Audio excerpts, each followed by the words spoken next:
जय हिंद साथियों, स्वागत है हमारे YouTube channel next point education में। आज हम पढ़ेंगे क्लास 11th और बीएससी फर्स्ट ईयर की आईएमपी डेफिनेशन यानी परिभाषाएं कुछ महत्वपूर्ण। चलिए चलते हैं इनकी ओर।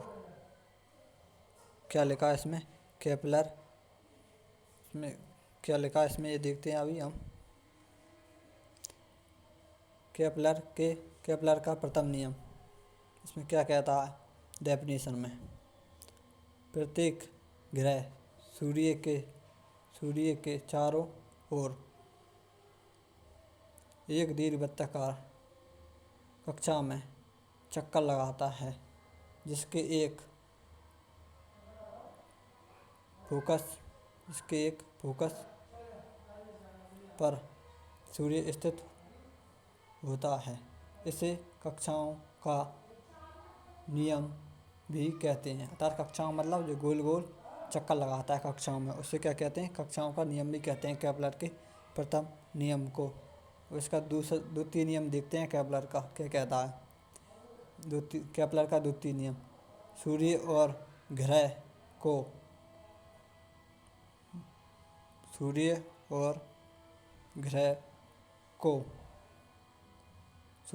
को मिलाने, क्या लिखा है, मिलाने वाली रेखा बराबर समय में, क्या लिखा, बराबर समय में बराबर क्षेत्र पर तय करती है तथा जो क्षेत्रीय चाल है ना, क्षेत्रीय चाल नियत रहती है, ना कि रेखीय चाल। इसे क्षेत्रफल का नियम भी कहते हैं केपलर का। अब क्या देखें हम, केपलर का तृतीय नियम,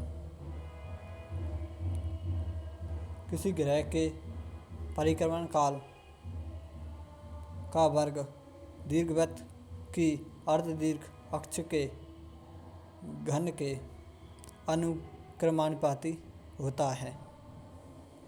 इसे आवर्तकाल का नियम भी कहते हैं।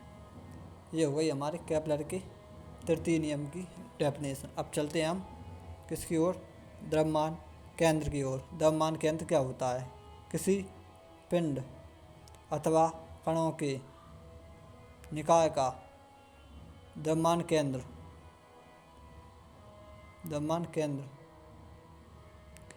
का वह बिंदु होता है जिस पर पिंड अथवा निकाय का संपूर्ण द्रव्यमान केंद्रित माना जाता है। अब ये हो गई आपकी द्रव्यमान केंद्र की परिभाषा। अब चलते हैं केंद्रीय बल क्या होता है। किसी कण पर लगने वाला वह बल, क्या है, वह बल जिसकी क्रिया रेखा सदैव एक स्थिर बिंदु से होकर गुजरती है, जिसका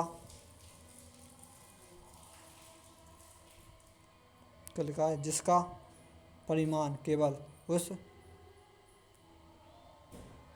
बिंदु से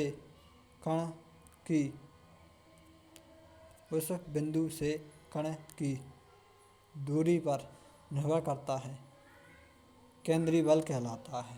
ये आपकी डेफिनेशन हो गई। आपके बीएससी फर्स्ट ईयर के लिए ये काफ़ी इम्पोर्टेंट डेफिनेशन है और 11th क्लास के लिए आप इनको अच्छे से तैयार कीजिएगा। जय हिंद साथियों।